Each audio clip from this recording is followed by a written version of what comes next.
Ya comenzó La Neta Noticias con Noel Alvarado.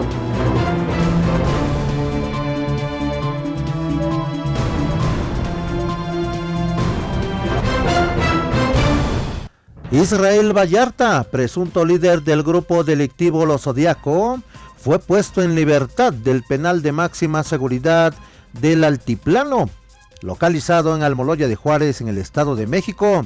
Esto tras 20 años de permanecer en prisión. Se le acusó del delito de delincuencia organizada y secuestro en agravio de 6 víctimas. Descubren otra fosa clandestina con restos humanos en Irapuato, Guanajuato. Hasta el momento han hallado 22 bolsas con partes humanas. Durante el 2024, México se registró un repunte en la tasa de homicidios. Esto de acuerdo con datos preliminares del Instituto Nacional de Estadística y Geografía, el INEGI. La Fiscalía General de Justicia del Estado de Tabasco llevó a cabo un cateo e intervención en un domicilio del líder del grupo criminal La Barredora y exsecretario de Seguridad de Tabasco, Hernán Bermúdez, en el exclusivo fraccionamiento campestre. La Secretaría de Hacienda y Crédito Público quiere reforzar los mecanismos de prevención de lavado de dinero y financiamiento al terrorismo en las administradoras del Fondo para el Retiro, los Afores. El crecimiento urbano desordenado pone en manifiesto la ineptitud de algunos gobiernos municipales del Estado de México. Negocios de la Magdalena Contreras se suman a la política pública denominada Policía Amigo. Muy buenas tardes, bienvenido a La Neta Noticias por Acústica Radio de este 1 de agosto del 2025. Y en los próximos 30 minutos les daré toda la información más importante de México y el mundo. Saludamos también a los amigos que nos ven y nos escuchan a través de nuestras plataformas digitales de Acústica Radio. Nuestro número telefónico, el 5590-3573-00. Nuestros números de WhatsApp, el 5581-01-2861 y el 5561-988821. Como todos los días, los saluda su amigo Noel Alvarado. Síganme en mis redes sociales, donde me encuentra como Noel Alvarado M. Y nos vamos a las noticias. Israel Vallarta, presunto líder del grupo delictivo Los Zodiaco, fue puesto en libertad del penal de máxima seguridad del Altiplano. Tras 20 años de permanecer en prisión, se le acusó del delito de delincuencia organizada y secuestro en agravio de 6 víctimas. Fue en punto de las 10 horas de este viernes cuando Israel Vallarta Cisneros salió del penal federal del Altiplano, localizado allá en Almoloya de Juárez, en el Estado de México, donde permaneció recluido desde diciembre del 2005, acusado de liderar una banda de secuestradores. La acusación se basaba en el caso de la presunta privación ilegal de la libertad de 6 personas, esto en el rancho Las Chinitas, ubicado en la carretera libre México-Cuernavaca. El operativo que dio origen al proceso fue realizado por la entonces Agencia Federal de Investigación, la AFI, de la entonces Procuraduría General de la República, que encabezaba a Genaro García Luna y Luis Cárdenas Palomino, y transmitido en televisión nacional como si se tratara de un rescate en tiempo real. La jueza tercera de distrito en materia penal con sede en Toluca, Estado de México, fue la que ordenó la inmediata libertad de Israel Vallarta, tras casi 20 años en prisión, sin haber sido sentenciado. El presunto líder de la organización criminal de Los Zodiaco se le acusó del secuestro en agravio de 6 personas. Debido a ello, pues fue puesto en libertad esta mañana Israel Vallarta. Esto luego de que ayer jueves la juez Mariana Vieira Valdés determinó que el Ministerio Público Federal no aportó las pruebas necesarias para acreditar los delitos imputados a Israel Vallarta, por lo que determinó su absolución inmediata liberación, lo cual se puso este mismo viernes a las 10 de la mañana cuando salió de la prisión de máxima seguridad del Altiplano.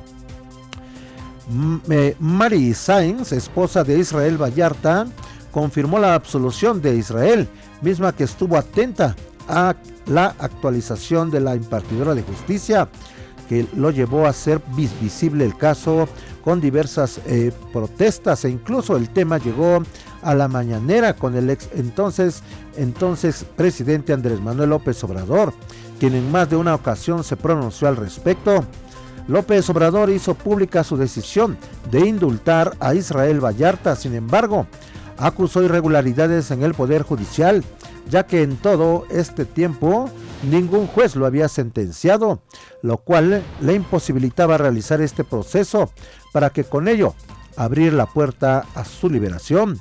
Israel Vallarta fue detenido el 8 de diciembre del 2005 junto con la ciudadana francesa Florence Cassés en el rancho Las Chinitas, ubicado en el kilómetro 29 de la carretera Federal México-Cuernavaca.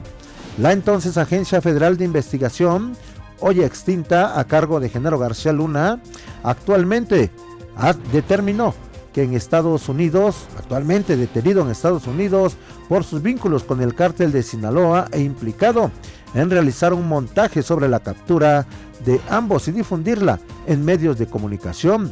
Tras su captura, la ahora Fiscalía General de la República acusó a Israel Vallarta de liderar una banda de secuestradores, así como de pertenecer a la banda del Zodiaco y de haber plagiado a 6 personas, ellas identificadas como Cristina R., Raúl R., Cristina Hilario R., Ezequiel Yadir, así como Valeria C. y Sholomo S. Además de delincuencia organizada, el Ministerio Público Federal, a través de la entonces Procuraduría General de la República, le imputó a Israel Vallarta el delito de privación ilegal de la libertad en la modalidad de secuestro, portación y posesión de armas de fuego y posesión de cartuchos de uso exclusivo de las fuerzas federales. Este caso ocurrió en el sexenio del expresidente Felipe Calderón y cuando Genaro García Luna era el titular de la Secretaría de Seguridad Pública Federal. En enero del 2023, la francesa Florence Cassés salió de prisión tras el fallo de la Corte, la cual determinó violaciones al debido proceso derivado del montaje de las autoridades federales de ese momento sobre la captura de la francesa, mientras que Israel Vallarta siguió en prisión hasta ahora que una jueza federal ordenó su absolución e inmediata libertad. Pues Israel Vallarta ya está con su familia, pues adelantó que en breve dará un posicionamiento en torno a este caso. Durante el 2024, México registró un repunte en la tasa de homicidios.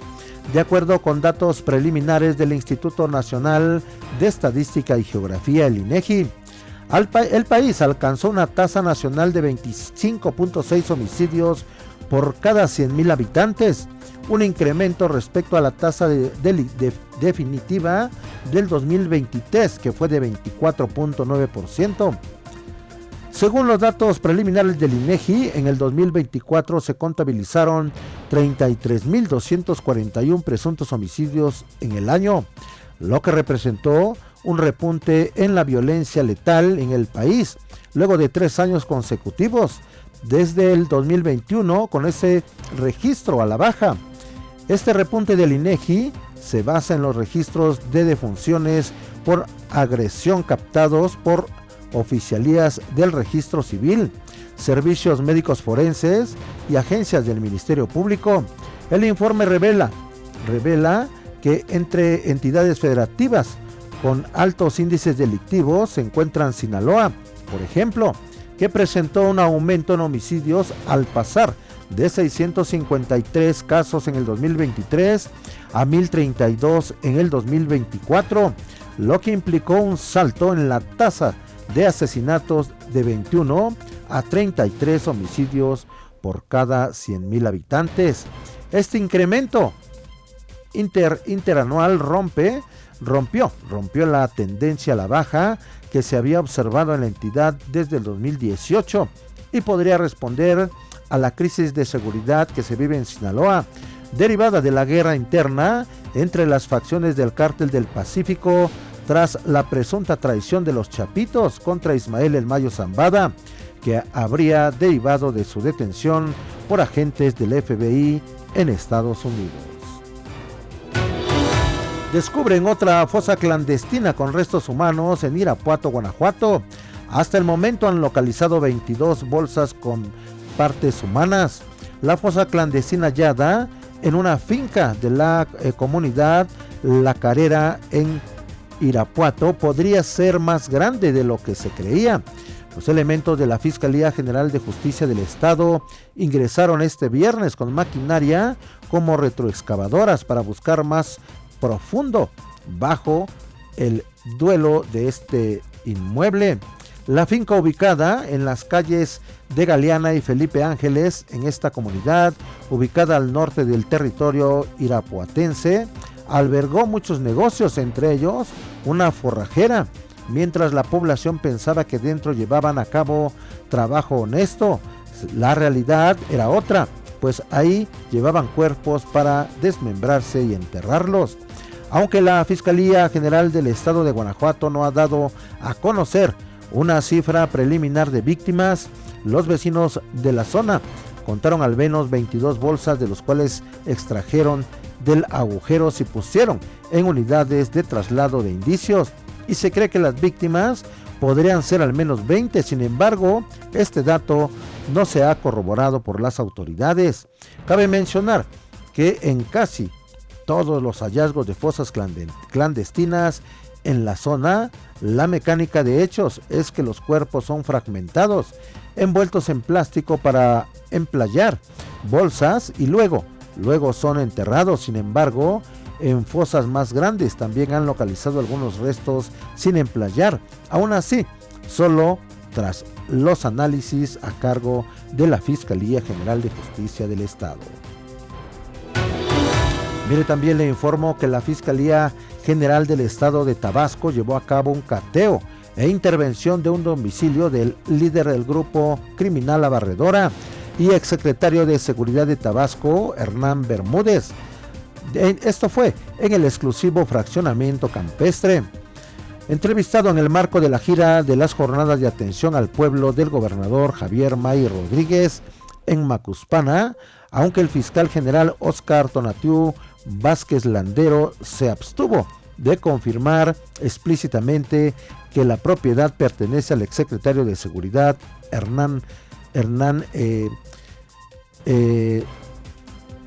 el exsecretario de Seguridad de Tabasco, Hernán N., por respeto, dice, a la presunción de inocencia.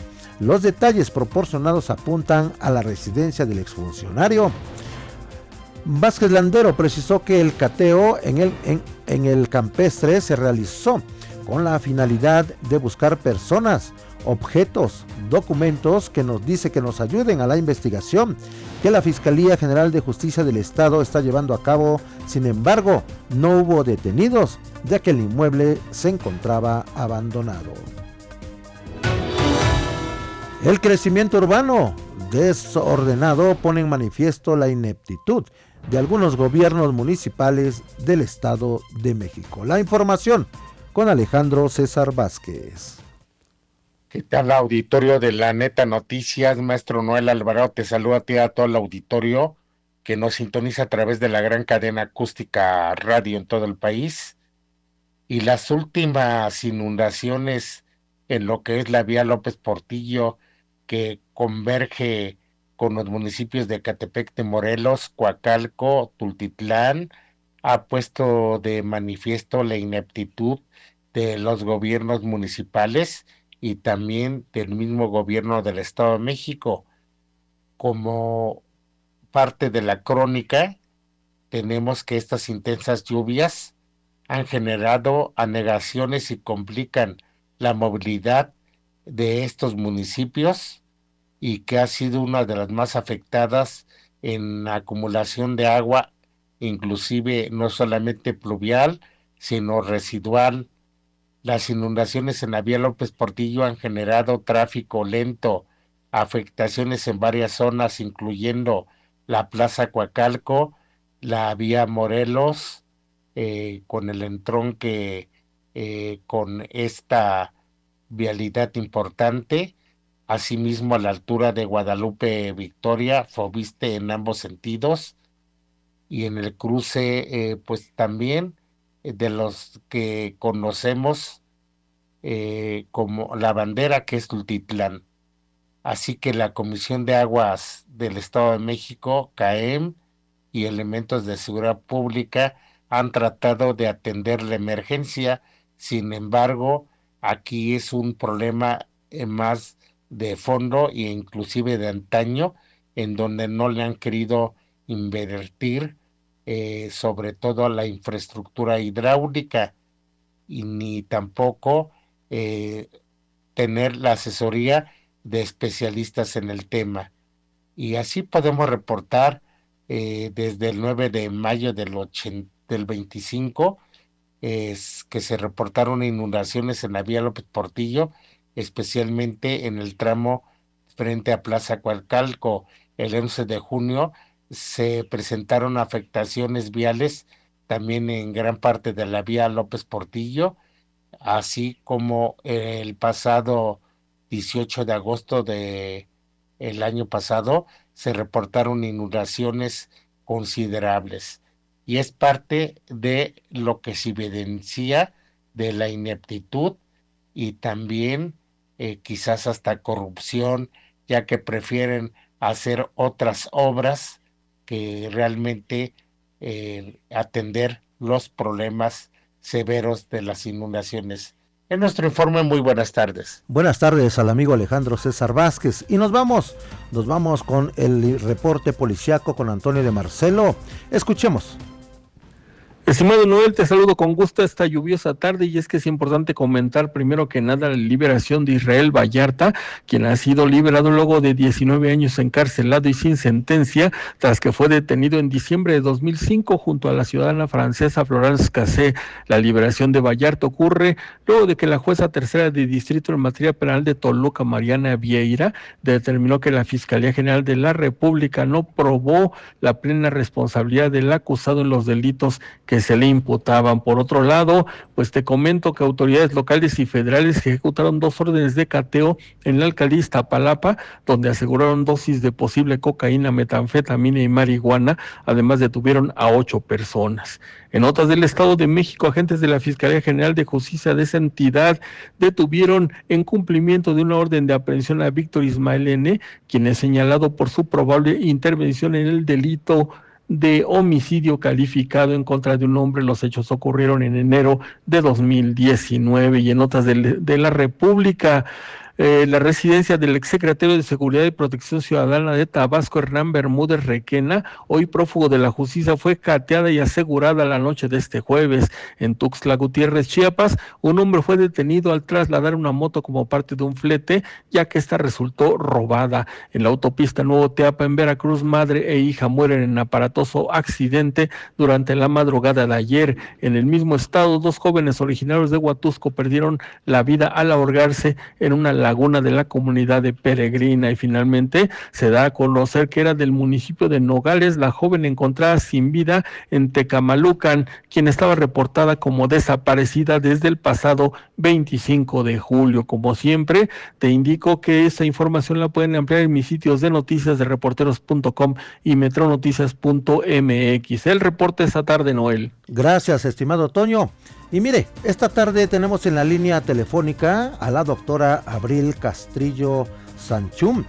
Es especialista en Derecho y presidente del colectivo Identidades Indígenas.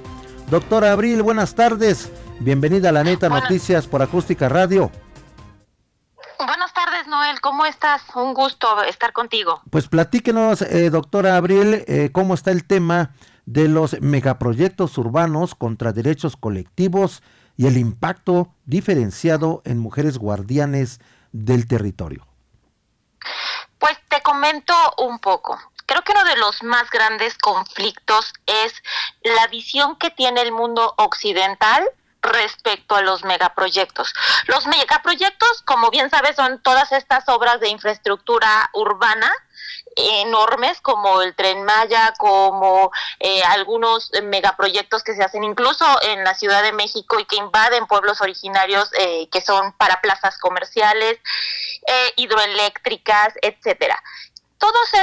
Esta visión, digamos, occidental tiene que ver con el capitalismo, con algo que la visión de nosotros es progreso. Y se pretende que para los pueblos indígenas sean beneficios.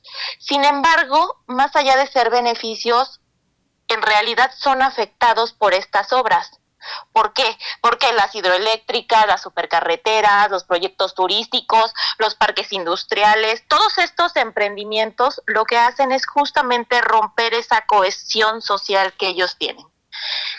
La visión indígena es una cosmovisión que lleva o conlleva más bien la unión con la naturaleza. Y la mayoría de estos proyectos pues son llevados a cabo, por ejemplo, en sus tierras ancestrales, en donde no se les pide ningún permiso para llevar a cabo estas obras. ¿Qué es lo que pasa? Pues que empieza una descomposición social, que justamente todos los pueblos indígenas que están ahí se ven desplazados, se ven divididos, y entonces empieza esta desaparición de los pueblos, de su modo de vida, de su cultura. Son cambios demasiado rápidos que los obligan a un desplazamiento, que los despojan de su territorio. Esto sin tomar en cuenta que la mayoría no tienen realmente, o no se sabe realmente cuál es el impacto a futuro. Y en realidad, después de que ya están hechas, el impacto ya es irreversible. Entonces, lo que nos encontramos es con esta confrontación de visiones entre un mundo occidental y un mundo indígena, que no tiene una respuesta correcta respecto a cómo se va a proteger los derechos indígenas, la cultura, la vida, el medio ambiente y demás. Es cierto que han legislado al respecto, incluso en el 2 constitucional podemos encontrar el derecho a la consulta, pero ¿realmente se llevan a cabo las consultas como debieran ser? Por ejemplo, las consultas se llevan en español, cuando pueblos indígenas no hablan español. Y entonces, ¿cómo es que llegamos a la conclusión de que esa consulta sí es válida? ¿O cómo se llevan a cabo consultas sin tener realmente los estudios necesarios de impacto tanto ambiental como socioeconómico y sociológico respecto a cómo va a influir esa obra dentro de la comunidad? Tampoco existe. Simplemente estas consultas se han llevado a cabo como un modo de simulación para justificar incluso aquella obra. Entonces, dentro de todo dentro de todos estos problemas, quien se ha destacado peculiarmente por luchar por la tierra han sido las mujeres. Las mujeres indígenas son las guardianas de muchas cosas, pero dentro de ellas de la cultura, de los saberes, de la tierra. Entonces ellas se han puesto al frente de esta lucha. A pesar de todo lo que ha habido para restringirlas, el machismo, el racismo, el ser mujeres y el ser indígenas, que las pone además en desventaja, han decidido tomar el frente y defender los territorios para que esto no siga pasando. Ha habido muchas mujeres que han marcado justamente esta gran diferencia entre que se lleve a cabo un proyecto o no. Si me preguntas qué es lo que podemos hacer, bueno, insisto, hay que volver a activar este proceso legislativo en el que se respeten los derechos colectivos, porque si bien es cierto, se han presentado algunas iniciativas. Hace algunos años, por ejemplo, la exdiputada Teresa Ramos presentó una en donde se decía que los derechos colectivos deberían de estar protegidos. Sin embargo, se priorizaba el derecho a la propiedad privada sobre el derecho colectivo a la propiedad. Entonces, bueno, todas estas intentos de iniciativas han quedado detenidas y no han tenido ningún efecto. Creo que es hora de que el legislativo despierte y realmente empiece a trabajar en favor de los pueblos indígenas, a proteger los territorios, no solamente ya por los pueblos indígenas, sino por la misma supervivencia del territorio.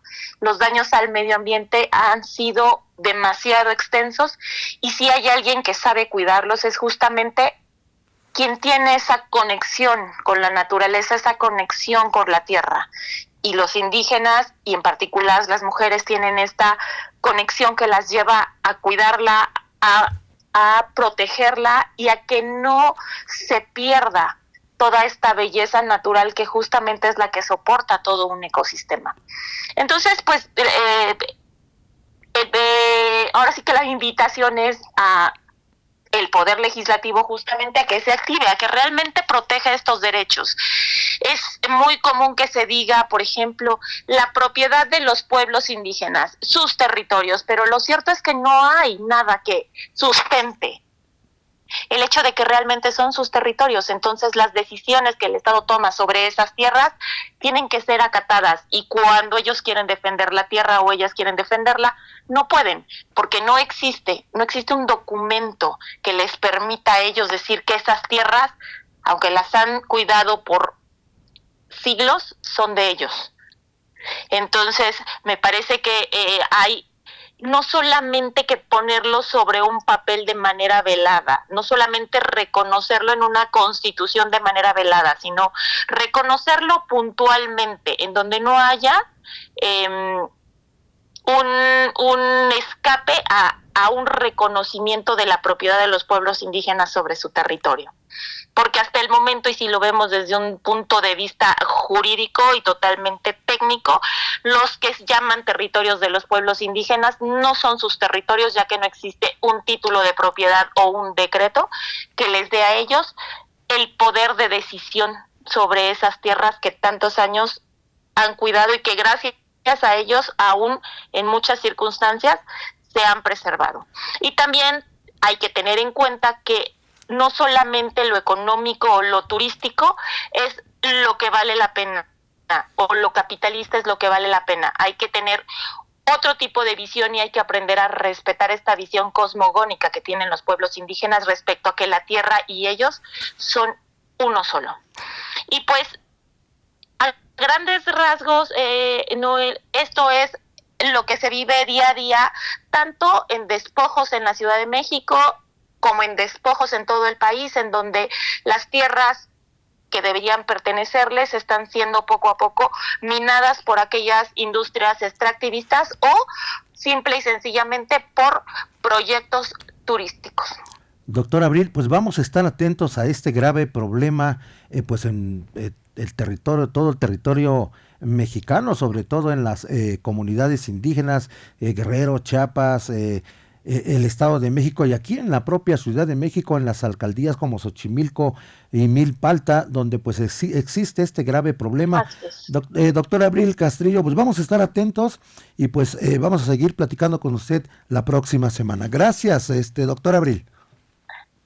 Al contrario, gracias a ti por la invitación. Gracias a la doctora Abril, pues ya escuchó usted este grave problema que tenemos en México sobre, pues, híjole, complicadísimo el problema de la tierra, que pues ahí es donde la autoridad, todas las autoridades deben estar atentas para que pues de alguna u otra forma se solucione, porque sí, la invasión de las tierras es un problema de años, de sexenios, que no se ha podido resolver. Y en otro tema, le doy a conocer que la Secretaría de Hacienda y Crédito Público quiere reforzar los mecanismos de prevención de lavado de dinero y financiamiento al terrorismo. Esto en las administradoras del Fondo para el Retiro. Así lo dio a conocer Héctor Santana Suárez, titular de la Unidad de Seguros, Pensiones y Seguridad Social de la Secretaría de Hacienda y Crédito Público, quien aseguró que estas nuevas prácticas estarán apegadas a las recomendaciones emitidas por el Grupo de Acción Financiera Internacional. Amigas y amigos, hasta aquí la Neta Noticias. Recuerde que el próximo lunes tenemos una cita a las 17 horas por el 1150 de AM. Continúe con la programación de Acústica Radio. Se despide su amigo Noel Alvarado. Sígame en mis redes sociales, donde me encuentra como Noel Alvarado M. Nos saludamos y nos escuchamos el próximo lunes. Esto fue La Neta Noticias con Noel Alvarado. Una producción de Grupo Acústica.